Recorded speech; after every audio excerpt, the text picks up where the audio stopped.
All right, what's up, everybody? It is Dom here, live from Grand Rapids, Michigan, and I am joined today with my panel of fantastic guests and my partner in this, Drew, to discuss the season premiere that premiered on Saturday of Survivor LU Season 2 at Odds.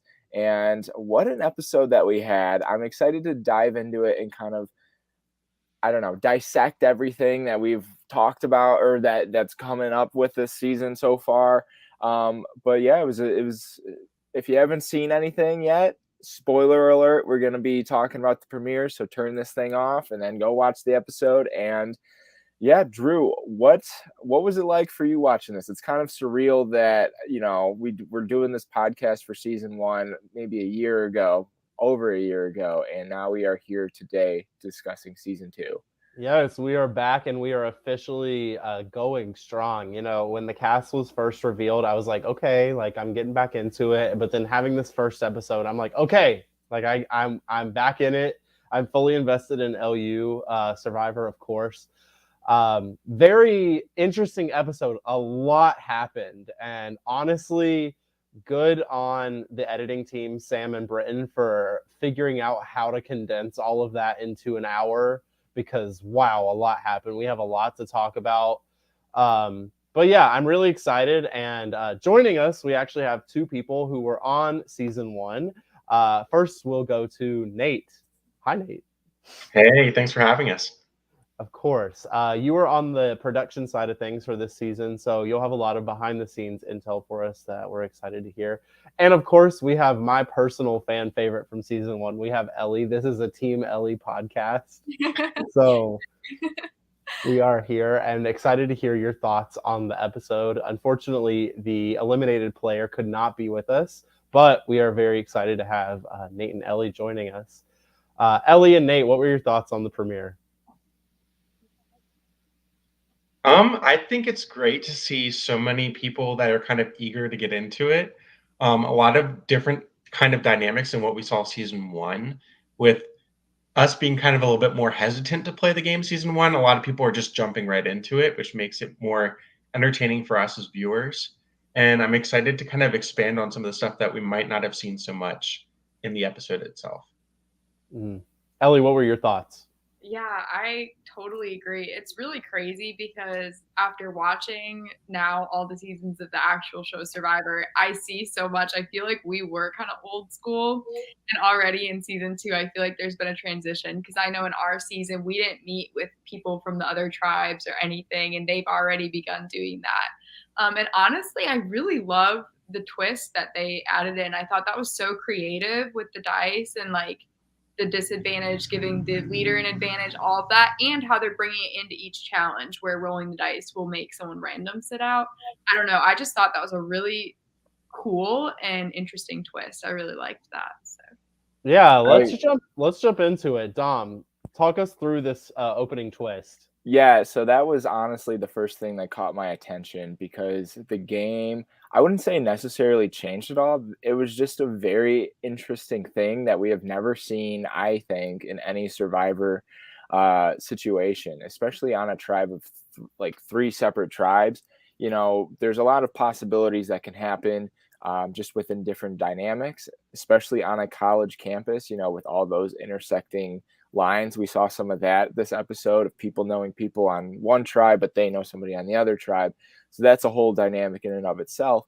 But something that was really interesting and I really liked was how the production team, the second losing tribe, you have immunity, but you have to roll the die to see who sits out because, sometimes your weakest person typically sits the bench. That's at least how it usually goes. But roll the wrong die sometimes, your strongest puzzle person or your strongest, leader or something is on the bench and can't participate. And that's something that, I don't know, could play a fun factor later on in the season. And I think Jeff needs to take some notes from these live games because I think some of our live game people are evolving the game in better ways than Jeffrey seems to be doing.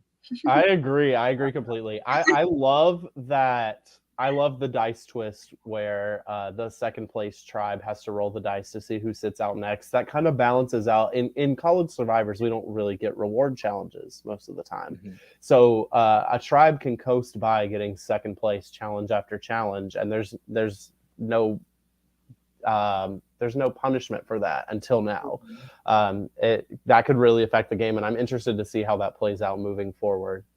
So that was fun. And then also the dice in the opening twist. So just to kind of explain that, basically each tribe had to elect a leader by voting, and the leader could decide if they wanted to roll the dice or not. If they did not roll the dice, nothing happened. The challenge would play as normal.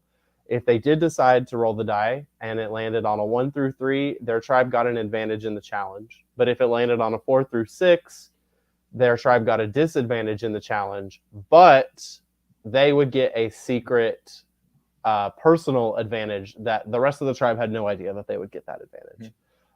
And of course, we see all 3 tribes deciding to roll the dice, which I kind of feel like, I don't know. My thought is if I'm seeing one tribe doing it, I might as well go for it, especially after seeing that they get the disadvantage. It's like, oh, okay, like, who cares? At this point, like, if both tribes have the disadvantage in the challenge, like, I might as well go for it. I don't know. Dom, what would you have done? I would have done probably the exact same thing. I would have hoped that I'm not in a tribe leadership position that early, so all eyes would be on me. That is something that would be probably my biggest fear going into a college-based Survivor game. But yeah, I don't know. I feel like the best case scenario would happen if we get an advantage in the challenge. But I feel like best case scenario is also all tribes having to deal with the disadvantage and you getting advantage of your own. That was probably best case scenario for all the leaders, and it was very interesting to see how that all played out. But let's kind of go over each leader that was elected and how they, I don't know, chose to lead. Yeah, let's do it. Let's do it. So first, let's do ladies first. On the Tiwi tribe, the Tiwi tribe elected Delaney as their leader. Mhm. I mean, it's kind of hard to like decide like why I guess people chose the way that they chose, but I mean, Delaney kind of went into it like, okay, I'm gonna take this dice roll. I'm gonna go for the advantage, and she did the best that she could with the advantage. She kind of got screwed over because of what the other 2 tribe leaders did, which we'll discuss later on. I don't know. What were your thoughts on Delaney? Well, I was a fan of Delaney from the jump, from her pregame interview, so I figured she'd be a polarizing figure when it came to, I don't know, the game going into it, and to see that she was elected tribe leader right off the bat was something that, I don't know, it didn't really come as a shock because I Right. felt like she was a decent personality when it came to that, and I didn't know if she was, from her pregame interview, if she was like full on game mode and like into Survivor, but I felt like she was also having fun with it, if that makes sense. So I don't know. I felt like she was a good person to have as a leader for the tribe, and evidently they came out on top. I don't think she's in a bad position right off the bat, but I don't know. I feel like first impressions wise, I may vote for her for leader as well. Yeah, I guess it kind of makes sense maybe that we just talk about each tribe one at a time, like Yeah. as a whole. I really liked Delaney in this episode. I said based on the preseason interviews, she has kind of cool girl energy, and I think that that really helped her. I don't know. Ellie, if you were on a tribe of all girls, if you walked into season 1 and it was a tribe of all girls and you were elected leader, would you have rolled the die? Based on my mindset season 1, probably not. It depends on, I think if I was the first person, if they pointed to my tribe first and said, "Are you rolling?" I would have been like, "No, probably not." Because I would have been too scared to do it. But obviously, like we mentioned earlier, if there had already been 2 other tribes that had rolled, then I of course would, I think. But no, I think I had a much different mindset season 1 playing. So I probably would have played it safe. Nate, do you know if they had to make the decision if they were going to roll or not before they saw what the other tribes' decisions were? No, they could decide in the moment. So obviously, Mm. I think it was Jacob. No, John rolled first. So John was probably the trendsetter there. Since he decided to go for it, then it was easier for Jacob, who didn't know much about the show, to just be like, I guess that's the right decision. And then Delaney obviously was kind of like in the position where she might as well. Yeah, exactly. Nate, would you have rolled the die if you walked into season 1 and this was the twist? Would you have done it? See, we had a twist too that we knew could impact our tribe, and we were both on the tribe that didn't take the risk at all. So I think I probably wouldn't have put my tribe in that position right off the bat, just in case the disadvantage would have been really bad for us. Mhm. Right. So Nate, you were on production for this season, correct? Hmm. Yeah. So what was the overall vibe, I guess, for the tribe divisions coming into it? It was briefly gone over in the episode on how, men, woman, and then a joint tribe in the middle, Hmm. and how that could affect the game. But like, what was the energy like once that like was coming into fruition and people started to realize that these were what the tribes were? I think it's really exciting because it's something that when they were all strategizing before the game, they didn't really anticipate that Hmm. happening. But also, once it started to be sorted out, I think a lot of the players were very excited about the idea of it and trying to navigate that kind of strategy that's different from what you see on the show typically. Yeah, for sure. Yeah, and I think we're already kind of seeing that off the jump is different dynamics going into, that are going on in the tribes. Specifically, since we're still on the Tiwi tribe, the Yes. all-female tribe, Delaney is the tribe leader, but it seems like she chose a right-hand man going into this episode. Right after the challenge, she chose Sophie to tell her information to, who I think really elevated her position in this entire game and kind of I don't know, that was quite an interesting move on Delaney's part, and it was quite a massive undertaking for Sophie to kind of gather that information and do what she did with it. But yeah, how do we feel about Sophie on the Tiwi tribe? Right. So, just to like fill in a little bit of the gaps, the private advantage that each of the leaders got was a clue to an immunity idol, and it was to 3 separate immunity idols, one for each tribe. And Delaney, we see pretty quickly after the challenge, picking Sophie as kind of a right hand man, like Dom mentioned. And then also later in the episode, we see Delaney and Victoria come together, and the two of them agreeing, like, yeah, we trust Sophie as well. Which I kind of found interesting, actually, because I feel like generally you want to pull together a majority, and 3 is not a majority Mhm. on a tribe of 6. But they did. We did see Victoria and Delaney kind of agree that maybe Melanie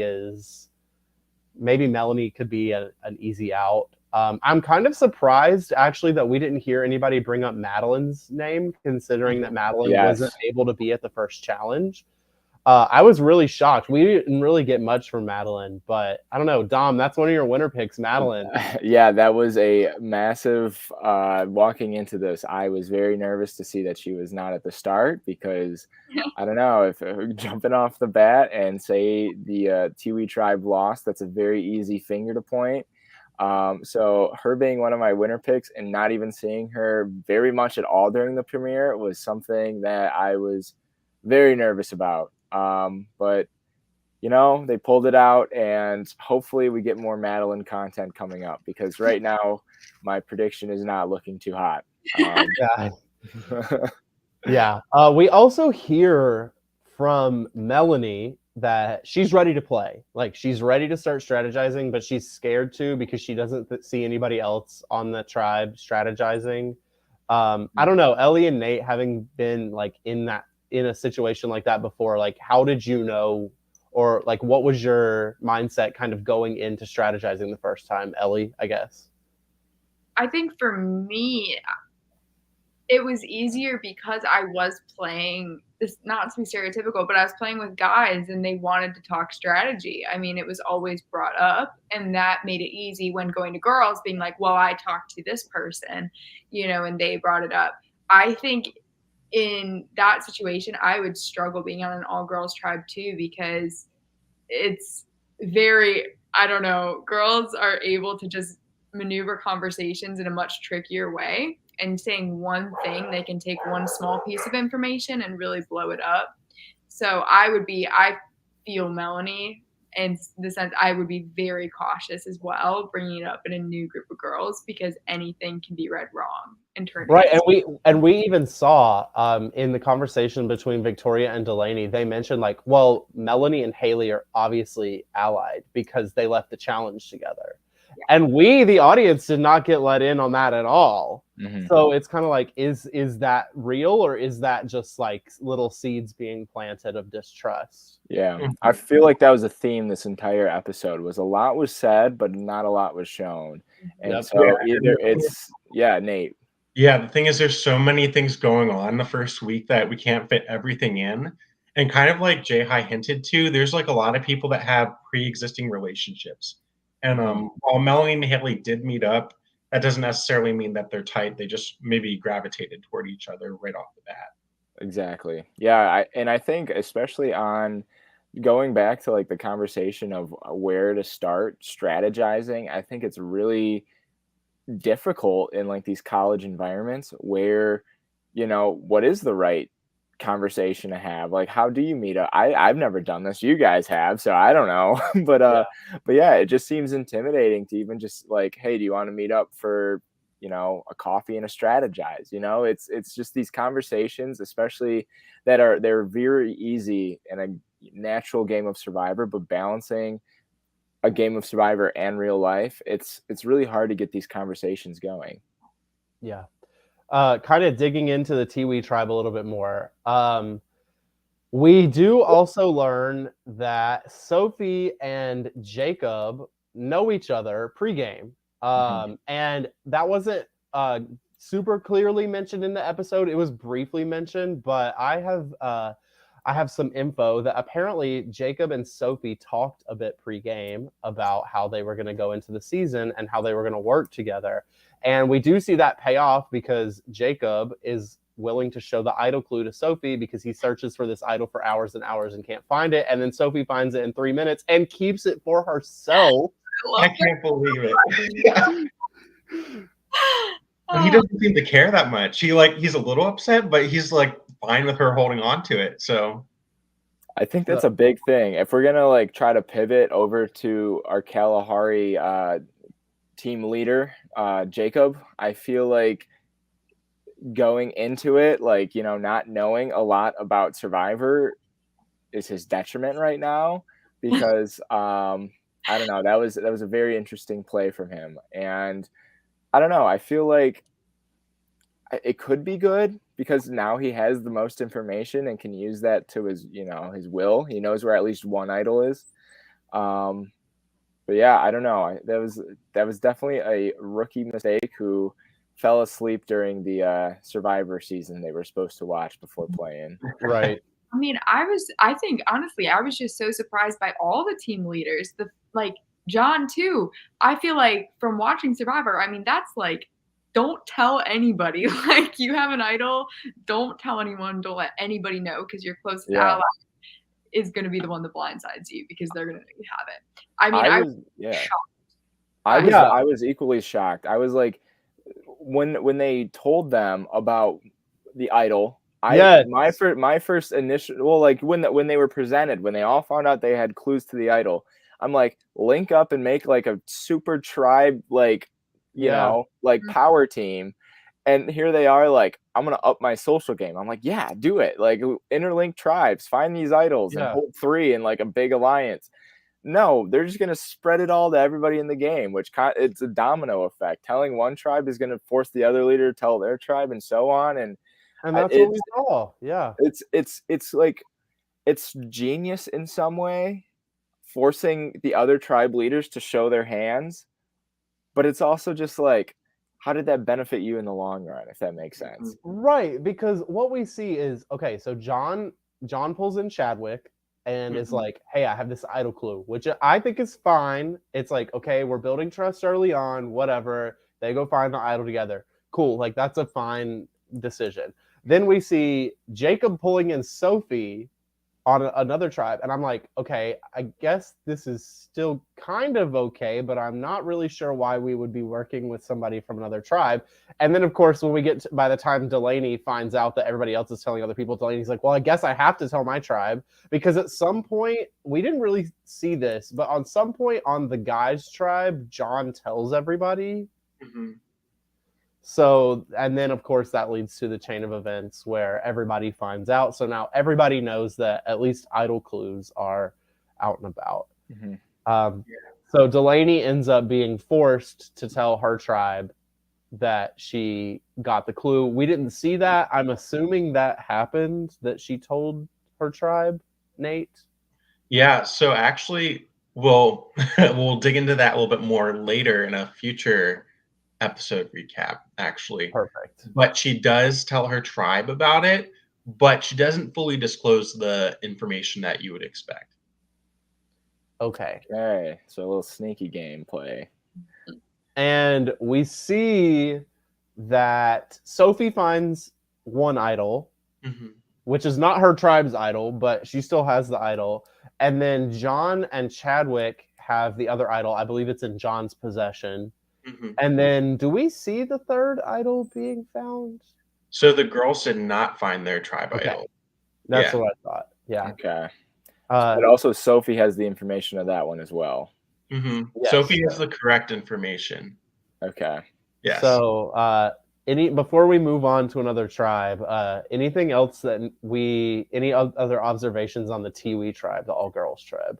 I think we saw didn't really get to see a lot of their tribe kind of interact and socialize in the gameplay, and I could guess that just could be from winning the first challenge and feeling the fact that they didn't really have to do so. I mean, the only people on Tigress, from what I remember in season 1, that were strategizing was Nate and some people here and there, but I don't know. I feel like it could just be a product of week 1.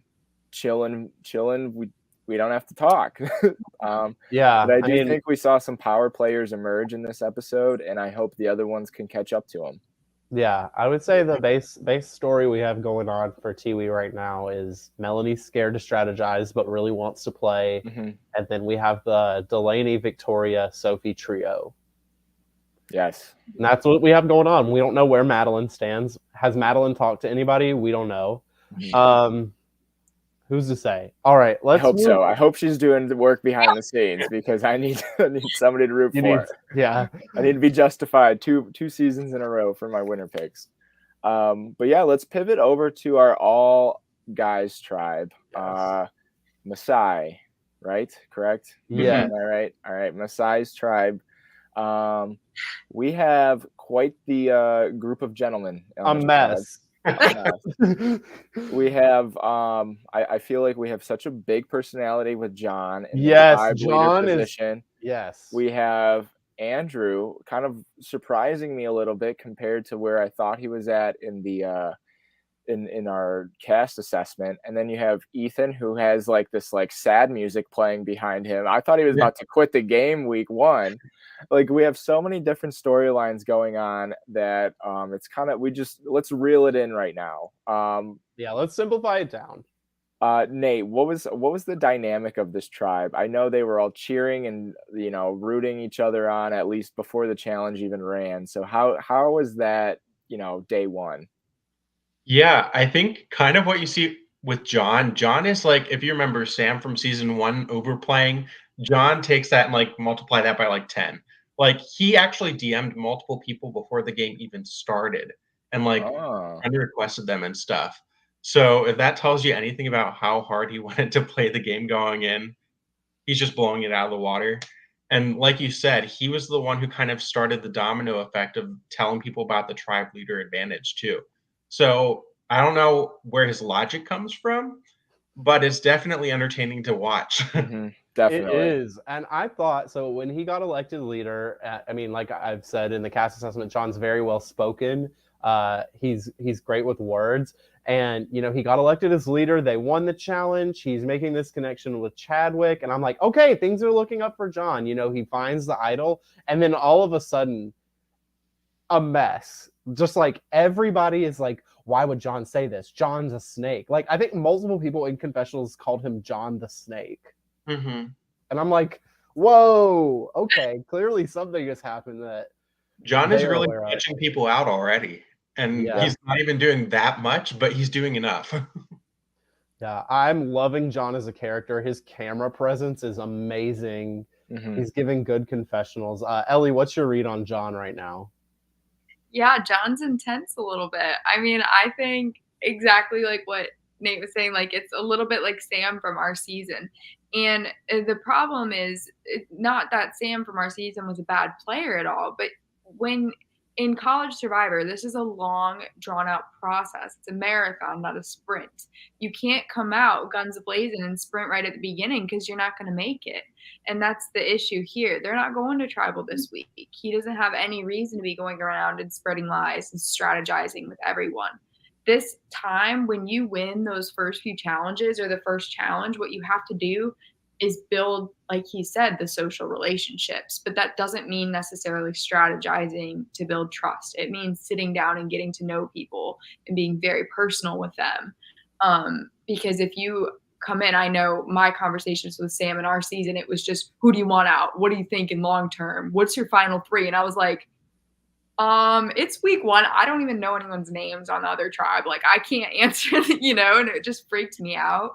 So I mean, that's kind of my read on him. I think he's a smart player, but he's definitely getting ahead of himself. Yeah. I would agree. I feel like he's a smart player, and he's aware of what is needed to do to make it in the game. I think, he said, I'm going to need to be less strategic and more social and turn that on. Except I feel like he's strategically being social, which is very,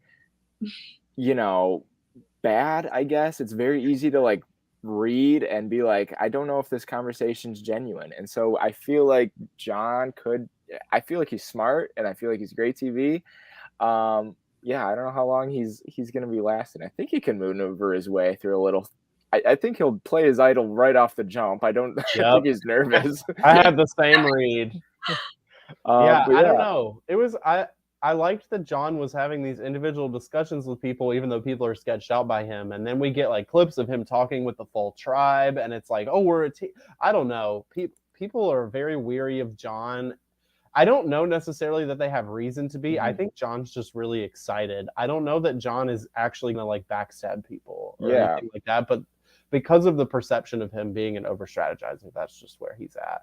And I think the one good thing that he has going for him, well, two, he has the idol, but I think that he has Chadwick genuinely on his side. And I think that that's good. He has at least one number. If he can get at least one more, then that's a tie at minimum. I agree. If a vote happens. But I think he did good getting in with Chadwick. Let's talk about Chadwick. Dom, what's your read on Chadwick so far? My read on Chadwick is a lot better than it was a couple days ago when I did our cast assessment. I feel like he really came in and embraced the role of, everybody just come talk to me, and like he's gathering the information. He knows so many people and is having the conversations that I feel like John feels like he's having with the people. Yeah. But I feel like Chadwick is a lot more genuine with it and is having building these bonds that other people on his tribe aren't. And I do think Chadwick is probably in one of the better positions on his tribe and is in no danger anytime soon. I'm moving him up in my rankings. I agree. I think he and Ethan are the only two people whose names we didn't hear brought up as potential future targets for that tribe. And while we have a second to talk about Ethan, Ethan's like 20 seconds of screen time that he had this episode confused me. I was very confused. I thought we were about to get a quit week 1. Like, I just woke up today and I just, I realized something. What could you possibly have realized in week 1 of this game? And like, thank God it was just like a very flippant like remark that he, realized that he had to play and was leading into that, because that was, I thought we were gonna get a quit in week 1. So yeah, I don't know how you guys felt about it. The music didn't help music it at all. confused me. I thought Yeah. It was Yeah, it was like, oh, like this sad music is playing, and I'm just realizing that these people care so much about this game, and I don't. Exactly. Like, Yeah. like, It was are like we it supposed was to like feel bad for you? like the music's telling me like, okay, like this is the moment that I need to like get to know this person because he has some emotional baggage that he's about to unload. Mhm. And then his baggage is just I don't really care as much as these people. Like I don't know. So yeah, it was an interesting scene. Don't know where he's at in the game whatsoever. I don't know if it's a good thing that his name hasn't been in anybody's, I think it's a conversation. very good thing on the tribe that he's on because everybody else on his tribe is overplaying. So I would being the agree. one person who's not playing might be his biggest advantage. Yes, I would agree. I'm getting Garrett vibes from him though. Yes, Garrett. I think he is socially good, but then he doesn't care like Garrett. But I feel like his personality reminds me of Luke from our season a little bit in the fact that he's very charismatic and he's got, a good smile and he's funny and all of that. So I feel like he can charm people. And then all these ones who are overplaying are going to think, oh, he doesn't care. He doesn't know anything. He's Yeah. not good for me. And I think that that's going to really protect. I would agree. I think he has the capability to do that, but I want to see him say that he's actually doing that in his confessionals Yep. because right now it just kind of looks like he's bumbling his way through it. So Yeah. I don't know. Ethan definitely didn't know what he was getting himself into because he hadn't really seen Survivor before he started playing. So I think some of the stress was a bit of a surprise to him. So that might be why he's a little bit more unsure whether or not he wants to commit as much as other people in the game. Ellie, you were in a similar situation, I feel like, coming into season 1, where there was a lot of people that really hit the ground running. And from what I remember, you were more of the more laid back, let me take this, and observe. How does that kind of play into who else do you maybe seeing adapting that strategy? Because we kind of said Ethan was doing that, but I don't know. He hasn't confessed it yet in a confessional, but like, do you think that's effective? I guess It can be. It definitely makes people want to like trust you more, I think, just because they think that they can take advantage of you and manipulate you more. I know for me, I really didn't know what I was doing, and also I was shocked at how much time people were putting into this. I called my mom after the first week and I was like, "Mom, people like are really they care. Like this isn't a joke. Like I kind of thought it was a joke, but it's not. Like it's serious." And I think in the first few weeks that strategy does work. It can work. But you have to still put in effort at the challenges and meeting up with people. There's a balance. It's kind of playing dumb, letting people kind of be your leader, but also you have to still take initiative and be willing to meet up and try in the challenges because if you're not reaching out to people, you're not putting in the time, you're gone. So there's definitely a balance with it. I think, I don't know, from what we've seen, I feel like maybe Lily was taking that approach a little bit, but it seemed like she was still meeting up with people. But I don't know from what is it how do you say it? Idris. Idris? Thank you. Because everyone kept saying it different and I did not know which right. That's what he said kind of happened with Lily is he just kind of got a vibe off of her. So I don't know that first week if she was really putting in the effort, but they kind of said it didn't seem like she cared. Same with Hallie, right? Yeah. It's an interesting strategy. So I'm hoping that we're able to see the ones that are effectively able to use that strategy start to emerge once they start to get a little bit more comfortable with cameras in their face, as well as, just confessionals and stuff. Once you start getting a little loose with the game and like, a little bit more comfortable with the crew and the cast, I don't know, I feel like the wall starts to be lowered and you're able to like play more freely with it. So maybe a lot of people's walls are up. Ethan's wall may be up, like we maybe guessed in the pregame interview. So yeah, I don't know. Ethan, good luck. Good luck, man. I'm not as high on Ethan as I was in the pregame stuff because in the pregame I thought he was lying to the audience about like just putting on a facade of like, oh, I'm just this cool, like silly guy who's gonna make jokes and like I'm not taking this seriously, haha. But that just might just be who he is. Yeah, we'll see coming We'll up. see. But Yeah. let's move on to two people that very much confused me, Same. and I'm gonna say Austin and Andrew. Yep. If we're on the same page here, that was a very confusing conversation. I don't know where either of their heads are at, like, at all. Like, Austin's being accused of being some super fan, even though he doesn't know what an idol is. Doesn't like can't find the right word for it. I wasn't sure if he was lying or not. Like I was trying to follow if he was actually Andrew, but then he was like, "What's that thing called?" And I was like, "Oh, he really doesn't know what he's talking about." Okay. Yeah. Yeah, Austin in his pregame interview said that his main strategy is to play dumb, and I don't think he has to. I don't think he's dumb. I just think that, like, based on the people who he's on a tribe with, like, he genuinely doesn't have to do that. It's like two different speeds, Yeah. It's like playing dumb for the sake of like Survivor, like not knowing anything and how the game operates, and then there's playing like, I don't know, just whatever speed John's at and like knowing everything. It's just like a complete opposite, like two different paths that I don't know how they're gonna intersect, because I feel like I watched an entire like 3-season arc, or like 3-episode arc happen on this Maasai tribe between these guys, and I don't know where any of them sit. So let's dissect this. Try to break it down. So I'm grouping in Austin and Andrew because they had a very interesting conversation where Austin is kind of telling, or Andrew's kind of telling Austin that his name's been thrown around, that he's playing a little too dumb, and everybody thinks that he knows more than he's putting on. We find out Austin actually does not know a lot of, and he's being genuine, and it's kind of like this back and forth, and then it seemed kind of like a genuine conversation where like Andrew's trying to look out for Austin, but then he wants him out, and then Austin wants him out, and where are we at with that? Okay. Nate, please clear some stuff up. So from what I understood, which means nothing, the challenge ends, and we immediately jump into an Andrew confessional, where Andrew is telling us about things that have happened since the challenge, but we haven't seen them happen. And from what I understand, Andrew is saying he doesn't trust Austin because Austin is playing dumb.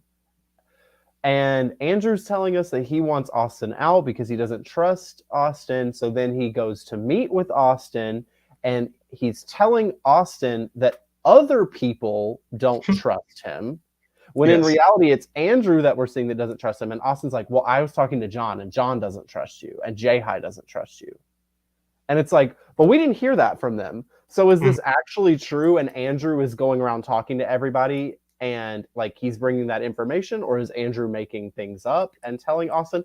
And Austin, in receiving that, is kind of like, okay, cool. And then Andrew leaves, and Austin tells us like, well, Andrew's stirring up all this stuff, so I want Andrew out.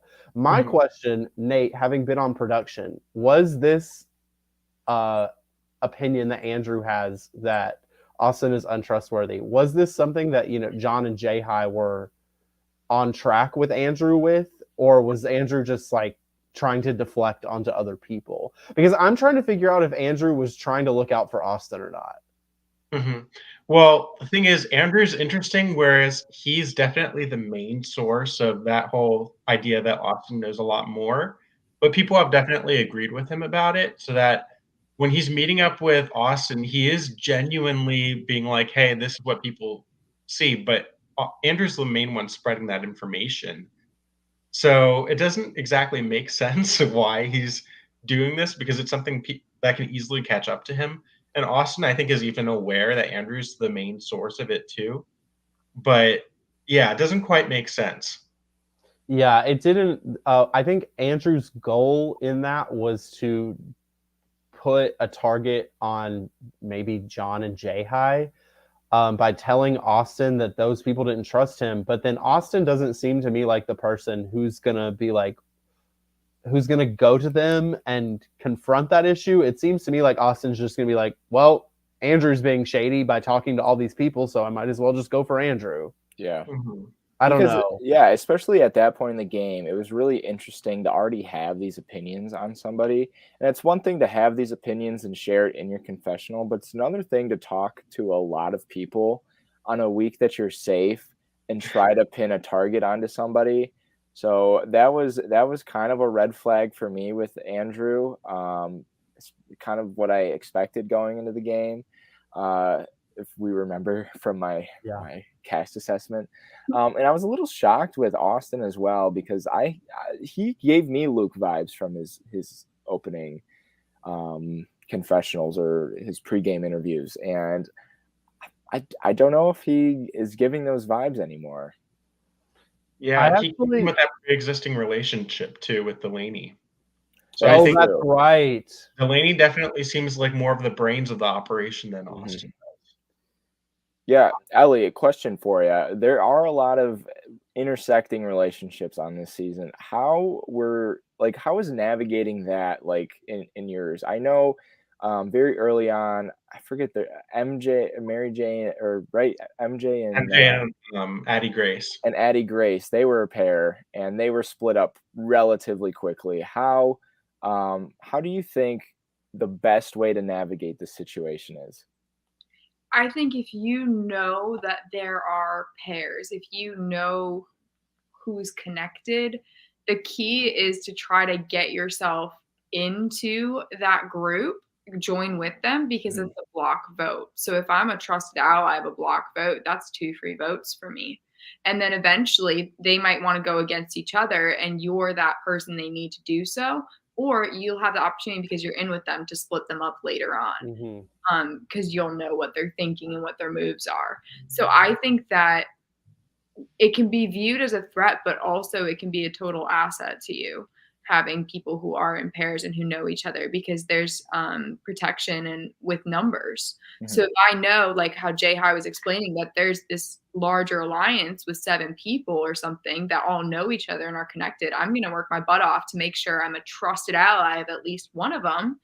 Because if I'm with one of them, that means the other 6 are going to protect me because that person's going to stick their neck out for me. Do you know what I mean? So I think that's the way to navigate like connections. I agree. I feel like that is kind of the way to go in these games. Is if you know of a connection, I would keep that in as long as possible rather than split them up. And it sounds like Jay High is getting into that territory of knowing, of dissecting who is with who and that kind of stuff. But I don't know if that should be as big of a flag as it sometimes is being made out to be. So I agree with that. I mean, Jay High talked us through this chain of like person A knows person B, and person B knows person C, and person C knows person D.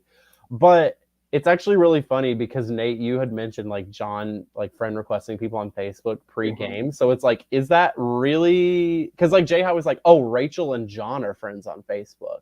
And it's like, well, are they actually friends, or was this like John sending friend requests to people pregame and like they just happen? So I think that's really funny, especially coming from Jay High, who is like best friends with CK pregame.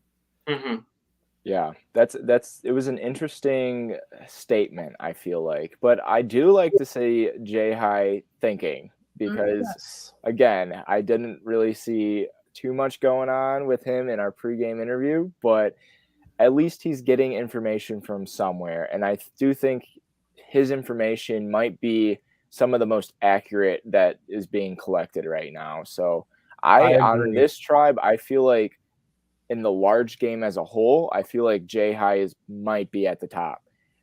Inside his tribe, I don't know necessarily where he fits just yet. I'd maybe say Chadwick has the best spot in his tribe. But in the game as a whole, Jay High is up there.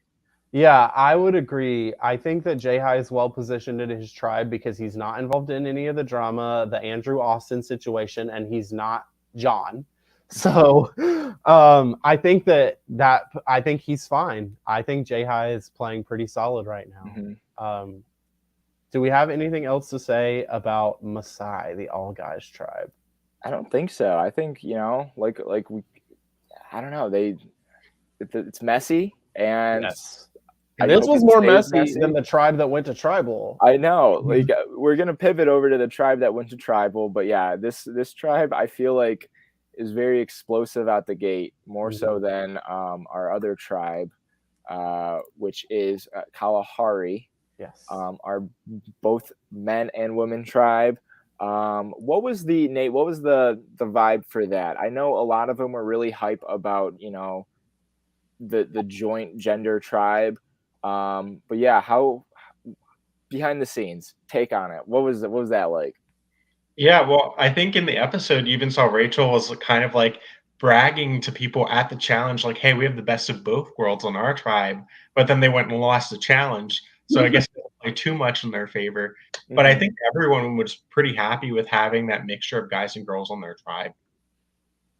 Yeah, I think, I mean, just from an outside view, if I had to put money on, like, if I didn't know who the cast was and you were like, oh, yeah, there's a girls' tribe, a guys' tribe, and a co ed tribe, as someone put it in the episode, I'd be like, oh, yeah, the co ed tribe, like, obviously is going to have, like, the two different types of thinking because men and women do think differently. Like, that's where I'd put my money. But now that I've seen the cast, I'm kind of like, I'm not sure about that one I think because, you put together some of the most interesting dynamics I feel like on the season. Like, yeah, so many different personalities and not like in a John way, not like in a Ben from season 1 way, just very different like vibes that these people give off and how they are choosing to play the game. I feel is it's all over the place, yet it's so contained. it is. I found it very interesting on this tribe. It seems like, just based on what we've seen, all three of the guys on this tribe are like in it, and Mhm. the girls are taking more time or maybe aren't as invested. I mean, the one confessional that we saw, I mean, we got a couple of confessionals from Rachel, but it was from one confessional shoot, I assume, because she was in the car the whole time. It seemed like Rachel wasn't too invested.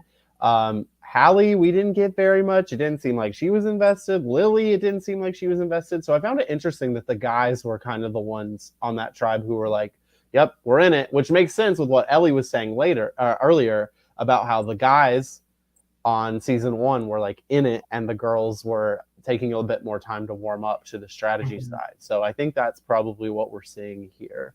Mhm. But this tribe does lose the challenge. A lot of blame seems to be placed on Hallie and Rachel. I don't know. Ellie, what was your take on that? Yeah, I mean, I know Lily personally outside of the game, and I still remember the first week she played. We were in class together, and she came and sat next to me, and she said, "I didn't finish the puzzle. I messed up. I'm getting voted out." And I was like, "What? What happened?" Like, and so I know she felt like she got a lot of the blame, her and Hallie, but she definitely was trying to um, push it over to Rachel for switching last minute. So she was saying that that was Rachel's fault because it threw them off kind of for the puzzle, and that Rachel shouldn't have been throwing. And if Rachel had not been throwing, they would have been able to start the puzzle earlier and would have had a better chance of finishing.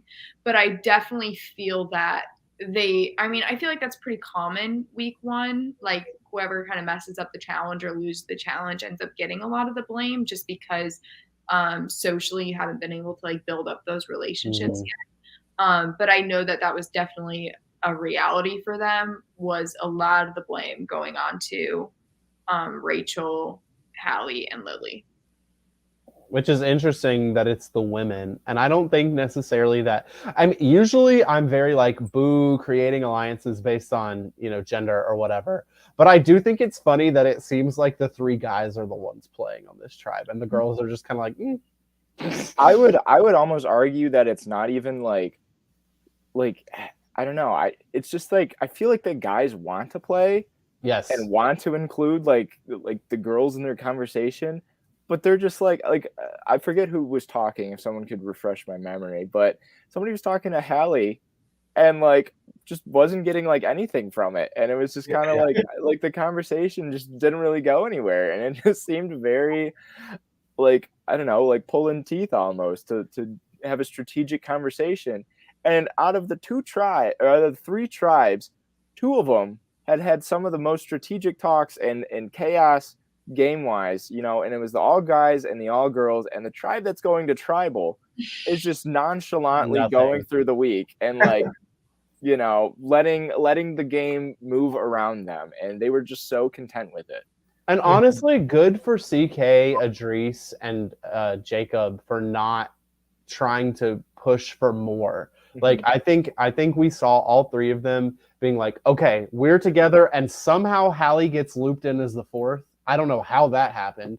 But Hallie is the fourth in their alliance, and they're like, okay, this is our four, this is what we're doing, we're good. And of course, we see like Jacob talking to Sophie, we see CK talking to Jai, but pretty much they were like, yep, this is our four, and we have a name, and we're just going to go with it. We're not going to, you know, pull a John or an Andrew or whatever and ramp things up. We're just, we know what we're doing for tribal, and this is what we're going to do. And I think that kind of restraint is really impressive, honestly. It was a very old school type of strategic session this week where it was, you know, who the weakest in the challenge was, and I felt like they picked, and yeah, they pulled the trigger, and it was very easy. And that's just kind of, that was the vibes that they gave off in their pregame interviews. You know, CK seemed like a very level-headed and, you know, individual who has a very strategic mind, it looks like, and he is at the center of talking to Jai. He's getting information from Jacob about the idol, and so he's got a lot of information, and it sounds like he's got a good enough head to use it. And then looking at Jacob, I feel like Jacob played the best that he could out of all the leaders. I felt like he played the best that he could. Besides, like, granted, he gave away his idol, but he trusted somebody who outplayed him, you know, like who has seen the show before. And yeah, I don't know, Idris, thriving. Yeah, you know, unbothered. Literally, like it's such a unique three that I'm rooting for them. And yeah, I don't know. What do you guys think the dynamic is like for the tribe, and how may it play out? Yeah, I think it makes sense that the guys align just because they were the ones that wanted to play right off the bat. I think Hallie is just interesting in general. She's just vibing. If someone wants to include her in an alliance, she'll be like, sure. But she did mention in the episode, like, hey, they can't blame Lily for the puzzle because I was on the puzzle too.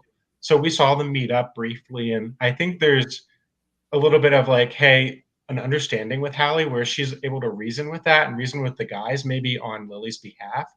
I definitely think Lily tried to be like just socially friendly with people, but not necessarily too pushy. And I think Rachel, what might have hurt her so much is she just kind of assumed that the puzzle people would be in trouble and that she would be good.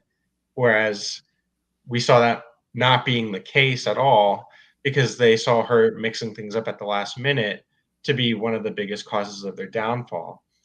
And to shine a little bit more on Jacob and Sophie, they are incredibly tight pregame. And I say that as in they almost dated before the show. So Wow. that might be a little bit why you saw Jacob being a little bit more laid back with Sophie and just kind of letting her do her thing. Not only because he doesn't know the game at all, but because he just has that level of trust with her. Interesting. Yeah, that is interesting. With Jacob essentially giving the idol to Sophie, I think that was obviously a flaw, but honestly, big props to Jacob for, you know, picking up what's happening pretty quickly. Thankfully for him, his tribe is moving very slowly strategically. I think if he was on the all guys tribe, he might not be so well positioned, but good for him for not overplaying, but still being there and being in that alliance and playing. But yeah, that tribe, super interesting. Adrice and Rachel had a talk. I think that's what happened. And Adrice told Rachel that he wouldn't vote for her. And like Adrice went and told CK and Jacob, and they're like, okay, cool. We'll vote for her. You don't have to. Like, it's just such a mellow tribe. Like, I don't know. I kind of like it. I do as well. I like it, and I feel like it's a very calming entrance back into reality after the chaos that happened on the other two tribes. But so we've kind of like talked about the dynamics a little bit of and the guys are mostly controlling the vote. It seems like not out of not out of the gender divide, but more Right. just out of necessity because no one else is talking to Somebody them. had to do something. Yeah. Somebody had to, put the ball rolling. And then at the end of the day, we see Rachel go home. And that, I don't know. Drew, pregame, what was your read with her? I remember like we were kind of like iffy if she would like go far or if she, wouldn't. And very obviously she did not. So was that a surprise? I think my main things pregame with her where I could tell that she's very direct, she's very straightforward. I had the gut feeling that she was willing to get into confrontations and that she wouldn't go down without a fight. She did go down without a fight, but I think that's more so from what I'm understanding from the episode. She didn't necessarily know that she was getting votes. So I think had she known, she probably would have fought more and possibly could have gotten that target shifted to Lily. But I don't know. From what we saw in the episode, it happens. Like, I'm not offended. I'm not upset that this happened. Yeah, I agree. Ellie, what was the reaction to this vote out for you? I mean, I think it's exactly kind of what Drew was saying. She wasn't expecting it, and I think had she had any idea, she would have put in more effort. But I think the first weeks, seriously, when you sign up for something, a college survivor game, you really don't know what you're getting yourself into. And I think that was unfortunately the case for Rachel. I think she just didn't know the amount of effort that she probably needed to put in. She probably thought, oh, like we said, puzzle makers, they messed up. It's going to be one of them. It's good. I talked to everyone one time. I'm fine. I'm chilling. Mm-hmm. Yeah. When in reality, these people are playing a lot more of a game than you would expect for a college survivor. They really are playing at a different level, and you have to keep up or you're going to, be voted out, unfortunately. So I think that's kind of what happened to her. And I think that, like I said, in the first few weeks, that's kind of common. It's the people who aren't ready to play at that pace are going to be the ones to go. Yeah. And so I would also like to argue that maybe if Rachel was on a typical 2-tribe start season, that she might have been able to slide through and maybe point the target at somebody else that, wasn't really participating as well.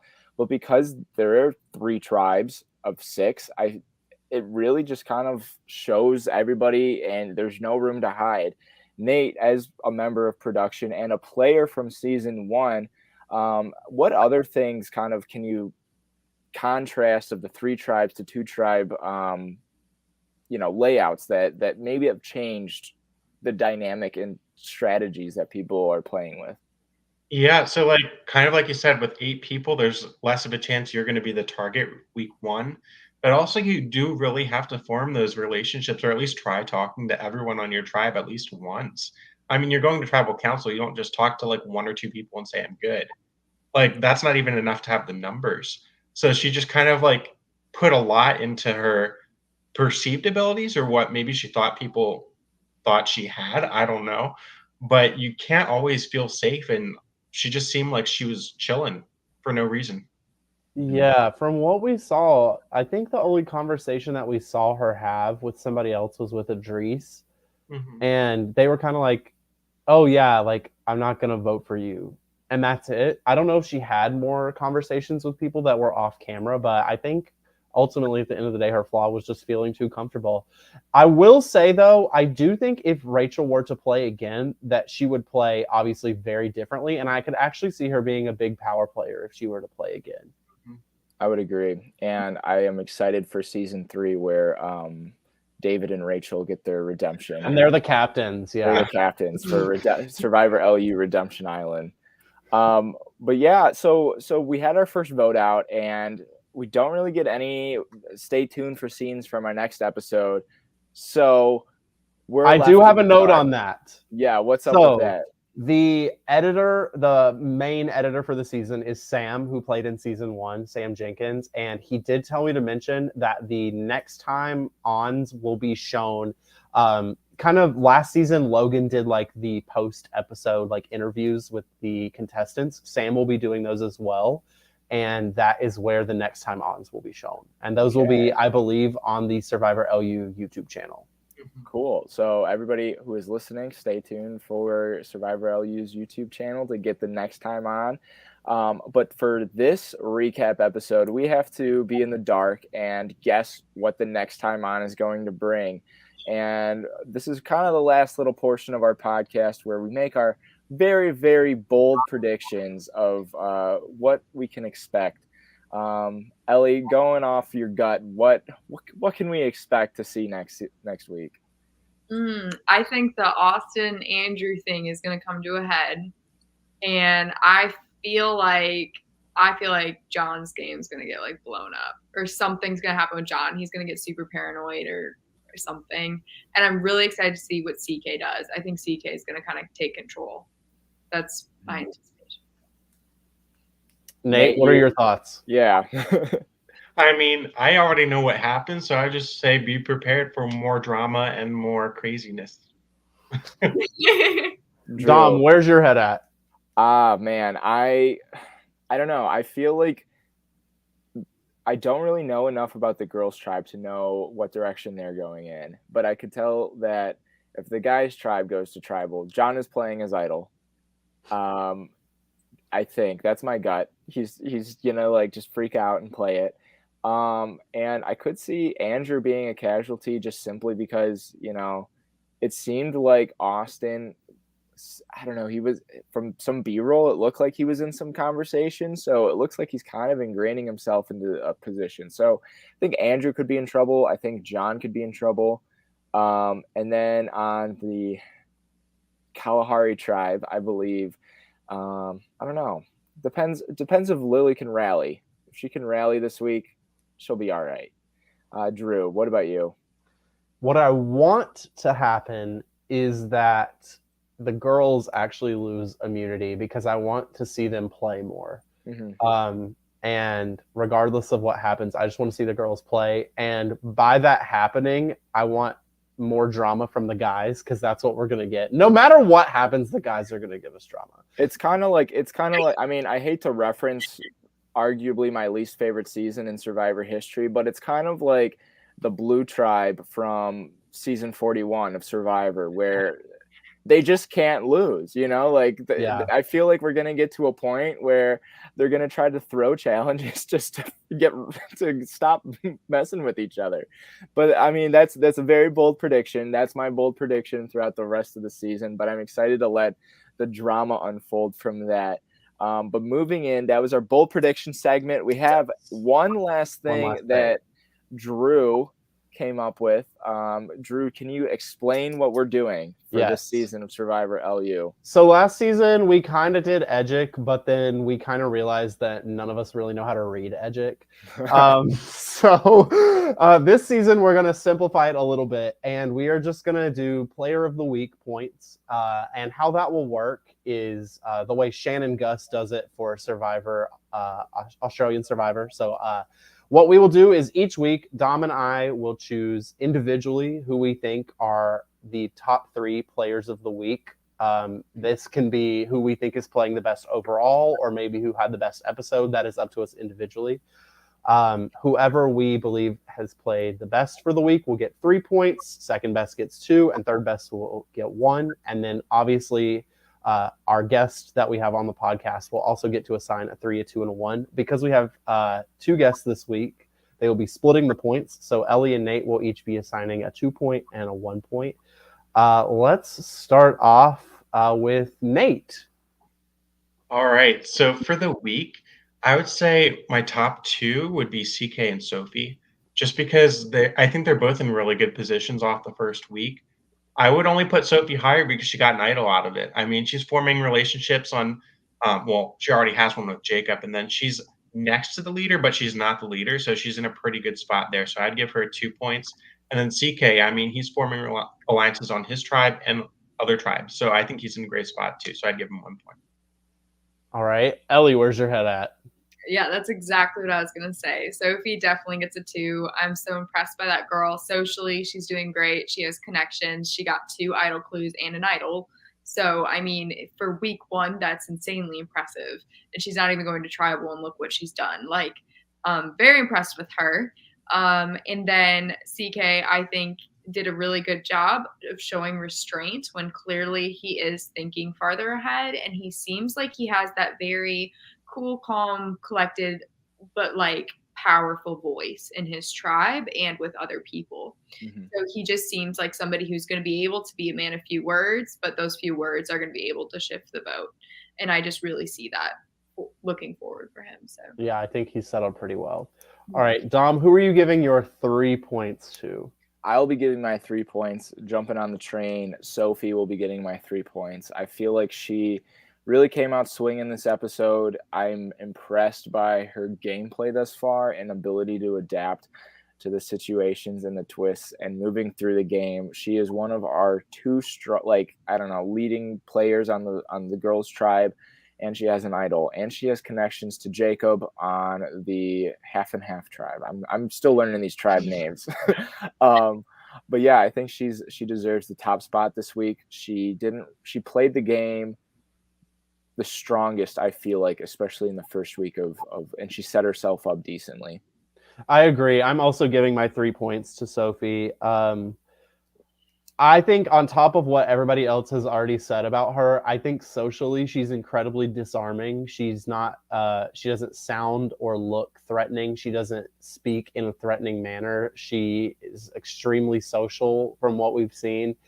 And I'm excited to see what she does. She has an idol that she shouldn't have even had access to, which I love. I'm going to give my 2 points to someone who we have not given points to yet. I'm going to give 2 points to Chadwick. I think that he is probably the best position on trying out of the drama. He knows John has an idol. From what I'm understanding, he's the only person who knows John has the idol. He has John most likely as a number on his side. He's likable. He's playing, but he's not playing too hard. So I'm going to give my 2 points to Chadwick. Nice. I will be giving my 2 points to CKA as well. So I feel like we have our 2 leaders for the week, a strong premiere episode for both Sophie and CK. CK, for all the reasons that have already been said, he basically, he survived a vote. He kind of ran it without like even seeming like he ran it. He's got a connection over on the All Guys tribe. And I don't know. I feel like he's in a good spot and very level-headed, and I'm excited to see what he can do coming up. And for my third person who will be getting 1 point, I was between 2 people. I was between Jay High and I was between Chadwick.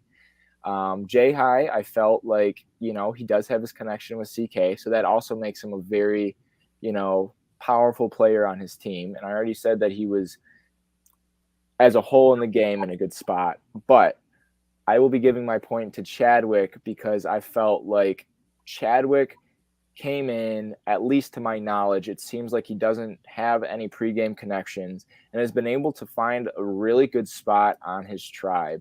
And yeah, I really, on top of that, he blew me away from what his pregame interview was, and I came in expecting not a lot. So my expectations were here. He kind of went up there. So Chadwick, I hope you keep it up. Congrats on getting my 1 point. I'm also torn on my last point. CK is one person who I'm considering. We've talked a lot about CK, and I also kind of thinking about Delaney. I think Delaney has set herself up really well on her tribe. As the leader, it doesn't seem like she's being targeted yet. She has an alliance set up with, first of all, she has the alliance of 3 between herself, Victoria, and Sophie, but she also individually has the duos with them. So she's the link between them. I don't know. I think probably overall CK had a better week, so I'm going to give it to CK. But Delaney, it was very close for me. So each week I'll make a graphic for where the points stand coming into the episode. But ending week 1, we have Sophie with 10 points, CK with 5, and Chadwick with 3. So only 3 people getting points. And we'll see how that progresses. I don't know. Maybe we'll be in week 7 and Yeah. Sophie will still be at 10 points and John will be at 50. Yeah, it's very, I don't know, the season's open. The premiere kind of left a lot to be. It's set up for what seems like could be a very epic season, very dramatic and very interesting gameplay thus far. So hopefully we're able to get some of that. Nate, what can we expect out of not just this next episode, but the next, like the season as a whole? Yeah, I think you're going to see some players. I mean, we have a lot of players who didn't know the game ahead of time. Really, those players are going to have the chance to figure it out. We'll see whether or not they're going to step up or if they're going to fall apart. And I think you're just going to continue to see maybe those pre-existing relationships will become something in the future. I don't know. We'll have to check out the next few episodes to find out. Yes, we will. And when is the next episode coming out, Nate? Next episode is Saturday at 8 p.m. on our YouTube channel. Great. All right, guys. That should be it from us today. Thank you for tuning in. If you've made it this far without watching the premiere, I highly recommend you going back and watching it because I don't know what nonsense. You probably thought we were just rambling on about some random stuff going on. So go ahead and watch it for yourselves. Again, watch season 1. Great time. Ellie, thank you for joining us. You'd be able to see Ellie and Nate play in that season. It was fantastic having you, and I hope we're able to have you back for future recaps because this was a fun time. Drew, any last closing thoughts before we head out? I'm excited to see where this season goes. With a shift in, now we're down to just the one host with Grace, a new editor for the season, new production team for the season, lots of season 1 players on production. I'm interested to see how the season can continue to build up. Great start. I'm ready. Thank you to everyone who's watching. Thank you, Ellie and Nate, for being here, and of course Dom. But we expect that from you. Yes, it's always a pleasure. It's always a pleasure to be here and recapping something that It's just so fun to be able to watch this and be a part of it. Being all the way up in Michigan and being able to experience Survivor LU vicariously through this podcast. So thank you guys for having me, and I cannot wait for what's coming up. Stay tuned for Saturday, 8 o'clock, episode 2 of Survivor LU at Odds. Let's see what's going to happen. I hope everybody has a great night. And yeah, see you guys.